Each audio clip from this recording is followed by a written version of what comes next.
Okay, so hopefully the microphone is now working, so you should be able to hear me. So what I'm going to do today is this is just going to be a kind of update on a kind of channel and some videos to expect in the near future. If you hear any kind of clattering or noise in the background, it's just my other half in the kitchen doing some washing up, I believe. Okay, so I'm just going to switch to main scene so you can see.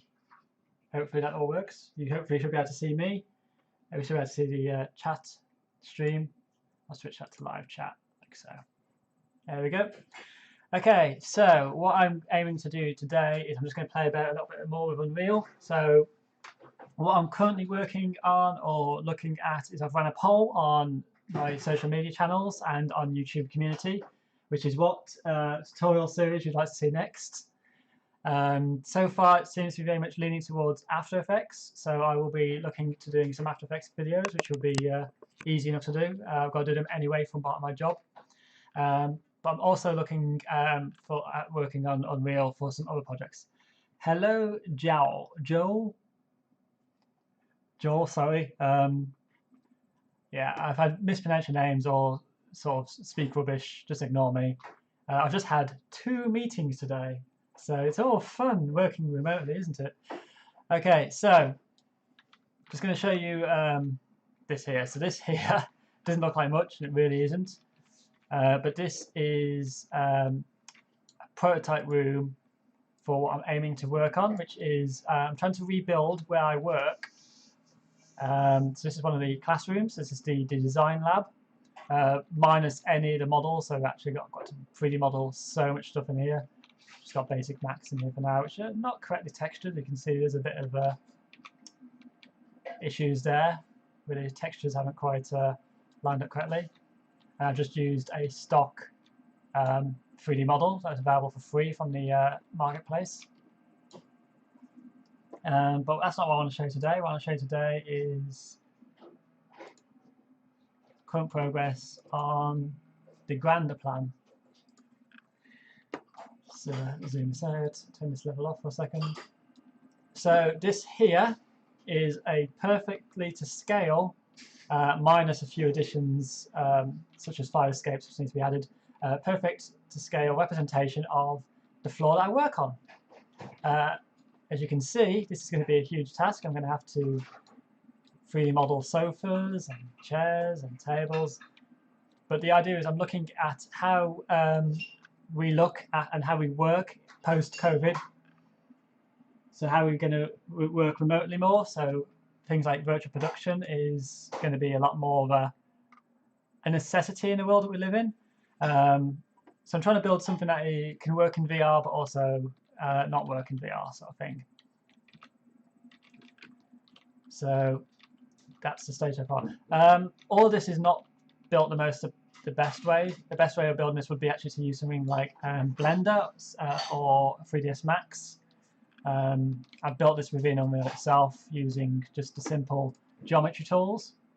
So I simply drag the box in like so. I just turn this floor off for a second. I then looked at my floor plan. So this is an image of the floor plan for this floor. Then I dragged this box and I just scaled it on the X, Y, and Z axis appropriately until it kind of marries up with the walls you see there. The beauty of using geometry within Unreal is by default everything you add is using the brush type additive.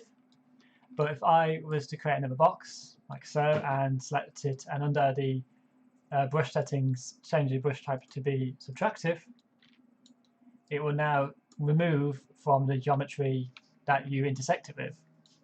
So the way that the hierarchy or this sort of works is you must build an additive first to then take away from. So use an additive brush and then use a subtractive to start chipping away at it. There are other ways of modifying the geometry, such as if I select this shape here and I go to modes and I go to brush editing.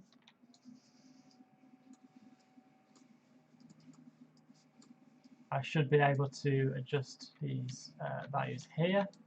So let's just use the pen tool.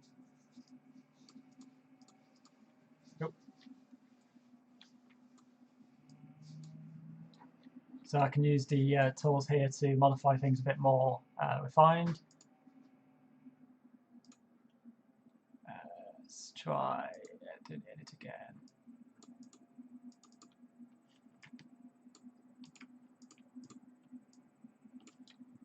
But yeah, basically I can theoretically build it all within Unreal. However, like I said, it would be not the most optimized. It would be quite memory intensive to do it this way. So I will have to rebuild this at some point. If you keep hearing the fan spinning, that's because the computer is having a bit of a nightmare with all this. So yeah, I'm just basically doing a stream as a kind of update on the channel, a chance to sort of answer any queries or questions live. The reason there hasn't been any sort of pre-recorded videos for the last week largely has been just the fact I've had kind of not been feeling super well. Also, I've had a bit of quite a bit of workloads going on, as you can imagine, with places starting to reopen and having to plan how people can move and traverse through spaces.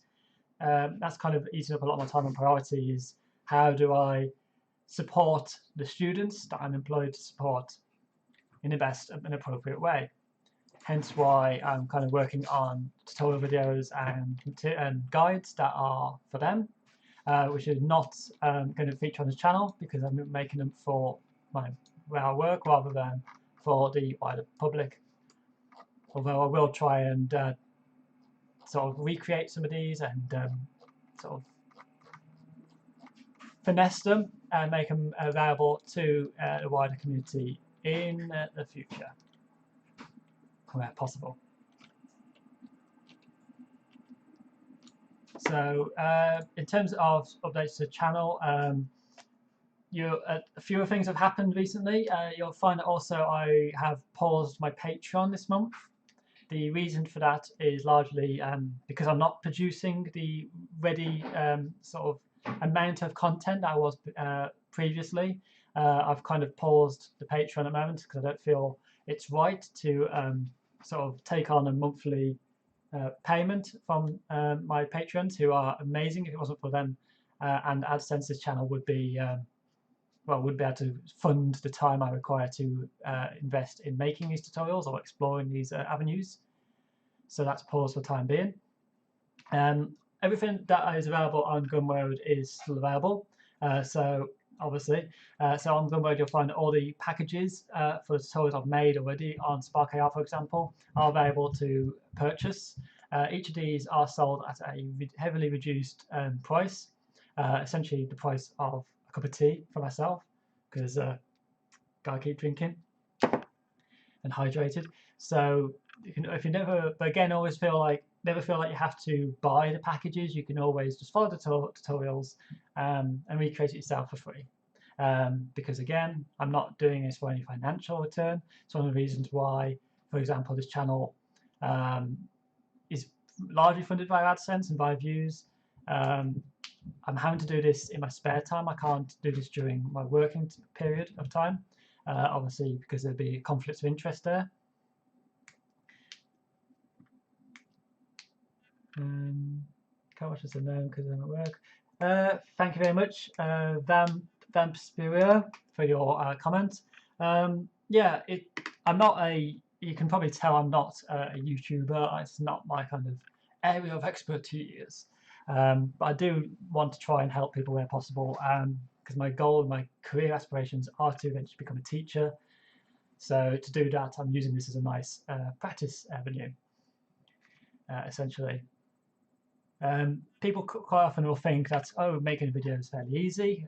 To be honest with you, the easiest part is actually the recording. The actual planning, making, editing, and uploads can be problematic, as you can probably just have told during the stream itself. There's quite often a lot of background noise that can happen, such as clattering or footsteps or next door shouting or dog barking as such. Also, I've only recently managed to get all my materials back from work. Come on, webcam, focus. focus. So because of that, my equipment don't just come into hand. So I haven't been able to make some of the guides I want to make, and I'm actually really low on space. See if I can give you a little preview. No. So just to kind of give you an idea of sort of space I'm working with, I'm having to turn my dining room into my sort of studio. So you can sort of see the kind of space I have to work with is practically non-existent. So yeah, like I said, this stream is just an update stream. I'm not really going to be making anything amazing. I just wanted something on the screen to go through. If you ever need any help with Spark, I'm still responding to emails and I'm still trying to work through the backlog of those. However, if you're sort of expecting more Spark AR content on this channel in the next few weeks, I'm sorry, but that's probably not going to happen. I will return to doing Spark AR content, but at the moment I kind of need to prioritize other things. Some great resources if you ever need to find anything or learn anything about Spark AR is I always recommend going to the Spark AR TV website. So I'm just going to change the stream to show you that. So 1 second. Window capture. Spark AR TV. Cool. So on the screen now you should see the Spark AR site. There we go. So on here, there's obviously you can see search by all these amazing people making tutorials so readily and available. And to be honest with you, it would be a bit pointless me to kind of tread over the same grounds that they do. Hence why I'm trying to not do that, obviously. But yeah, there's so many great, amazing content creators out there. And did I ever dream that the channel would kind of focus so heavily on Spark AR? Not really. That would be awesome, some Spark experimental stuff. So yeah, my background is as an emerging media technologist, as a freelancer. So I do quite often like playing about and experimenting with technology. So I would love to kind of experiment and push the boundaries of what things like Spark could do. I keep meaning to get back to Lens Studio because that is actually Snapchat's version and that's got some more capabilities. Unity is awesome as well, so if you actually ever get the chance to play about with Unity and Vuforia, you can do and make some amazing things with that. The augmented reality in that is so much further than where Spark AR is at this time. For example, I try and keep away from the sort of overly complicated stuff on this channel because again, I have to kind of, I'm aiming this for people who have never touched this software or may not have heard of it. I'm into Cinema 4D and Spark and Unity roles. Yes, Unity, I love Unity. Back when I was doing freelance work and I was sort of sofa surfing, I didn't have anywhere to live at the time properly, I was kind of technically homeless. All I had was a broken laptop. And I would go into clients and businesses with my broken laptop and make them custom applications using Unity, which was, again, fantastic. And I would use any money I made through my freelance work to buy more equipment, to then sell more services, and I'll just build up that way. Everything I buy or everything I do has to pay itself off in some way. So a lot of things I kind of do largely is things like virtual reality, so heavily like playing about with this sort of stuff.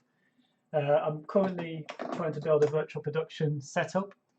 Can't do it in my own house, so I need to get back to work. I have actually looked at office spaces to rent for a VP setup, but you're looking at onwards of 10 grand for a basic setup, so that's probably not going to happen anytime soon, obviously.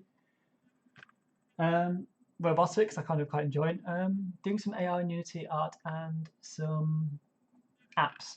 Yes. I have debated whether I should do some like tutorial stuff in Unity on AR and app development. I don't know how interested anybody would be in that really, because it gets a bit more complicated, especially when you start to get to the stage of publishing, for example. I really dislike Apple publishing processes using Xcode, and the fact that you have to pay such a charge, so to speak, every year to Apple to be able to publish your application to the wider community. It's just, I don't feel it's fair, especially for learners or people just experimenting in the field. You can do it for free and test on your own device, sort of. But then you also need a Mac and an iPhone and all this stuff. It's just a mess. So that's why I tend to often work on Android. So I'm an Android developer first because it's a one-off payment, and then you can just keep chipping away and making things with it. So easy, so affordable. I would always encourage anybody to sort of look at freeware first. Don't invest anything until you feel like you can make a return from it, so to speak. So yeah, let's just see. I need to add my floor width back in for a second. Where is my ceiling? There we go. So I'm just going to rebuild my lighting.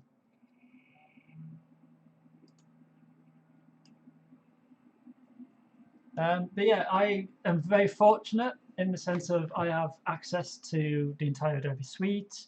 I am an Adobe Campus leader, or at least I was in 2019, 2020. I don't know if I've been renewed for 2021 yet. So in that sense, I get to play about with Adobe stuff, which is amazing. But I don't believe that the Adobe cost is fair to the everyday user. I know that during this outbreak there's been an extended free trial available to people, which has been, again, quite useful, I suppose. But I've always been the sort of person that works with freeware or discount stuff because never really had the financial capabilities to invest in such a thing. I'm just looking now at this and I'm thinking to myself, have I built this poorly? And I actually think I really need to redo this. So what I'm thinking is when I rebuild this level, or this layout of a level, what I'm probably going to do is use level streaming. So years ago when I first started with Unreal, which was Unreal 3 UDK, you can create level volumes. So there is it. Trying to remember where it is. There we go. Level streaming volume. So what this means is you can have multiple maps. This is the way a lot of video games actually will do it. Things like when you're behind a closed door, and there's nothing behind that closed door until you open it, and it loads the level of what's behind that door. It's a way of optimizing, especially on lower performance devices. How much different is working on Unreal? More difficult. Unreal is in some ways easier than Unity. You can make things in C++ or using blueprints. So let's just see if we've got a blueprint example here. So here we go. So this is Unreal works with blueprints like so. So the way blueprints work is it's very much a kind of plug and play effect. So you have your event graph, which is takes in your controls. So for example, this here is just for your gamepad controls to be able to control the movement. You have your floats and your variables, so you can create variables that you can then link to. So say, if this variable, and we want to change the speed to be 100, we can then call upon this value elsewhere and modify it. So my voice is a bit closely still.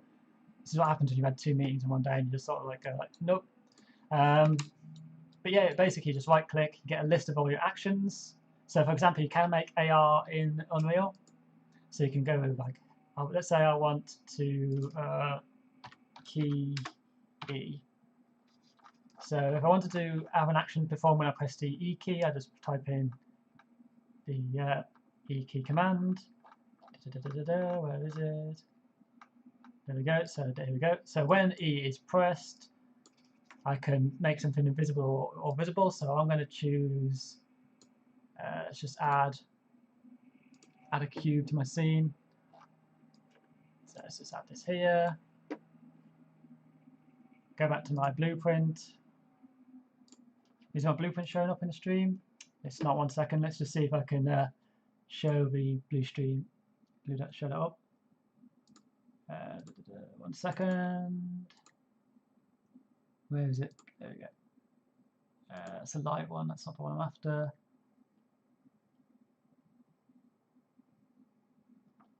That'll do. Is that showing up? Doesn't look like it is. Okay, for some reason OBS doesn't want to pick up. Oh, doesn't want to pick up the blueprint screen, which is quite annoying because I kind of need that. Let's just see if I can just capture the window. Window capture.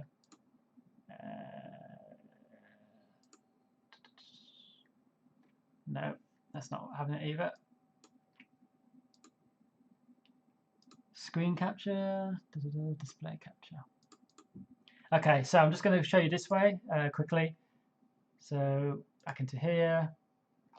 So the way it works is that if I open a blueprint like so, you have your variables and floats and actions you can add here.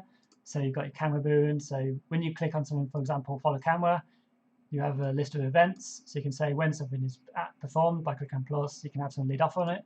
So all I did was I just right clicked in here, chose an action. So when the E key is pressed, I want this cube to disappear. So I'm going to select the cube in my scene, right click, and I need to have the cube selected in the scene. There we go. Right click in the scene.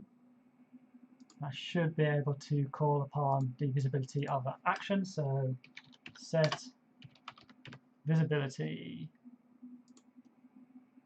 When that is pressed, set the visibility, and I want the target to be this cube, which it doesn't want to have let me do. So let's see if I could trick this a second. Just add a sphere for now. So where are you? Why did it not call it target? Ah, here we go. Actor, set actor.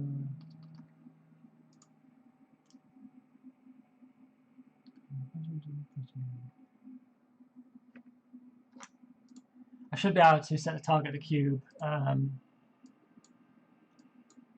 It should be a case of just selecting the cube and then right clicking and then set it as a target. But it doesn't want to have it today. So I don't want to be set.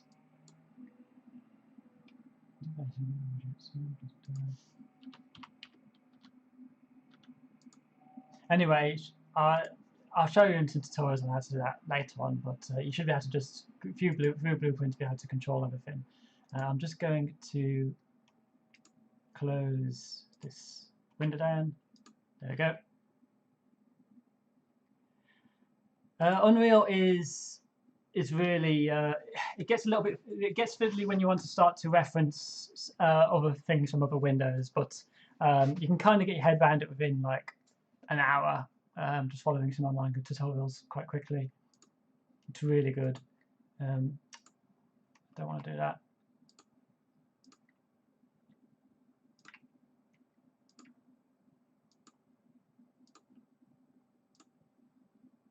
Okay, so let's open up this one here.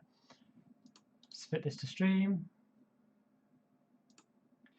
There we go. So the other good thing about Unreal is you've got templates. So these templates kind of give you the basic setup.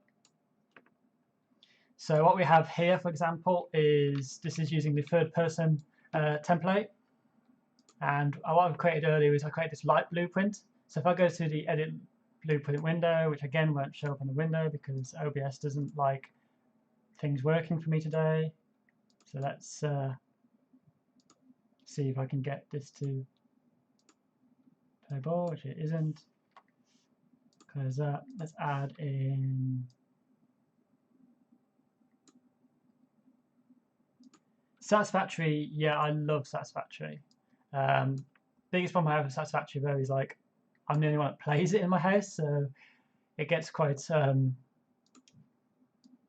difficult to sort of manage that kind of thing. Anyway, so yeah, this here is, for example, a basic light script. So in the event graph here, when the user overlaps a trigger volume, so trigger volume is created by just creating a box trigger like so. So when the person enters the space, we add a blueprint, we create a new blueprint name for it. I'm not going to give anything to this. Then we go to event graph. So when we have the trigger selected, we can do a right click and actor, select the cube, right click. Should be able to add a collision motion.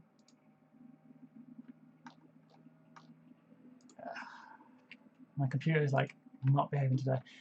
So we can select something like this. We've got, I've just created a, the way this was created was I created a simple empty actor, added a component. So in this case, I added a light. So we had a point light, move that up. I can adjust the intensity in the properties like so, just the actuation radius. As you see, the shadows happen in real time. If you've got an RTX, you can enable ray tracing.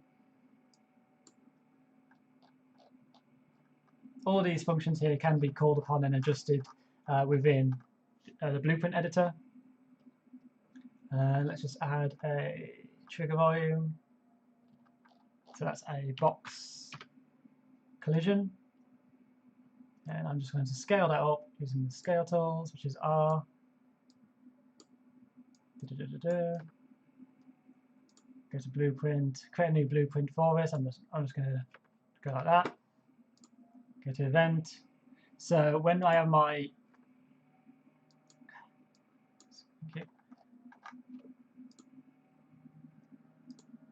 now my box selected, I can right click, add event, and on component on use on component begin overlap.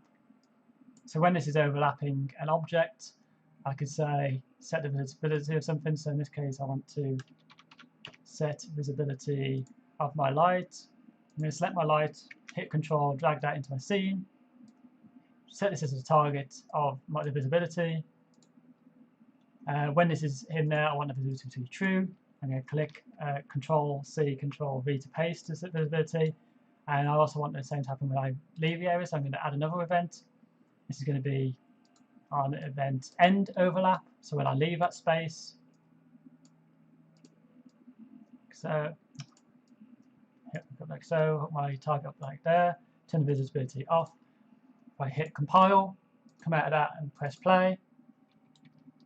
When I leave that box, when I leave that invisible area, the light goes off. Once I enter that trigger volume, the light goes on. It's the most kind of basic setup, but that kind of gives you an idea that you can use blueprints to kind of control and set things up. So for example, I've got the same thing here with this light, but the difference of this light here that was set up earlier is when I select it, I have these options here called toggle light, light intensity and light color, and those were actually added in as a controller. So under my construction graph, we created a set visibility, we set some component variables, so we added a boolean, a float, and a linear color structure. So for visibility for my light, basically this allows me now to create new variables within my details panel, so I can control more things than what would be defaultly added into that object. And again, I wish I could show you the window better, the kind of patch editor better. I will do in dedicated tutorials, but again, OBS does not like showing the blueprint window for whatever reason. So Unreal has been used heavily in things like The Mandalorian. So they use the Unreal Engine for virtual production for the sets, so it's real-time screens, and using Unreal to move the sun and the light and move rocks in real time. It's been used obviously for games heavily.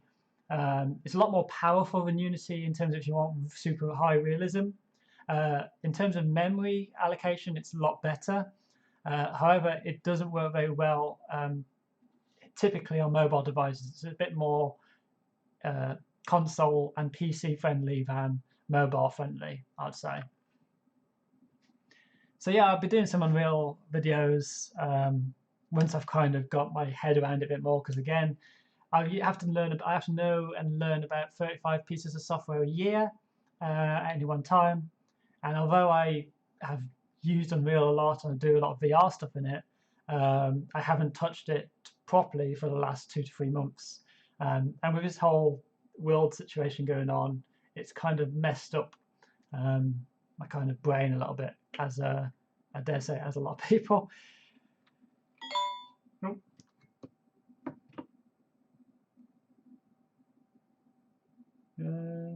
So yeah, I'm aiming to obviously return to doing planned and recorded tutorials hopefully in the next few weeks. Hopefully you'll bear with that. Again, if you ever need any help or just want to chat or sort of show me your work, feel free to email it at help@catalystchannel.co.uk. Basically.